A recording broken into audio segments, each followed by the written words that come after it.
عباس ستانکزی وایي هند سره د سیاسي او اقتصادي اړیکو پیاوړتیا غواړو. وسلامونو مو هرکلی کوم، زموږ یوټیوب چینل ته پخیر راغلی. که غواړئ په بشپړه توګه معلومات ترلاسه کړئ نو ویډیو راسره تر پای وګورئ. د بهرنیو چارو وزارت سیاسي مرستیال شیر محمد عباس ستانکزي له هندي پلاوي سره په کتنه کې ویلي چې د اسلامي امارات د بهرني متوازن سیاست له مخې هند سره د سیاسي، اقتصادي او فرهنګي اړیکو پیاوړتیا غواړي. په دغه لیدنه کې هندي پلاوي ډاډ ورکړی چې د افغانستان په کورنیو چارو کې به لاسوهنه ونه کړي او د دوه اړخیزو اړیکو د پیاوړتیا لپاره به ورته لیدنو ته دوام ورکوي.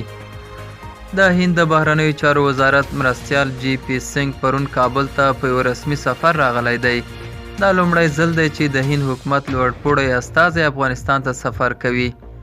هندي رسنۍ وایي چې نوی ډهلي په پام کې لري چې څو له کابل سره ډیپلوماټیکې اړیکې پایل او خپل سفارت بیرته پرانیزدي.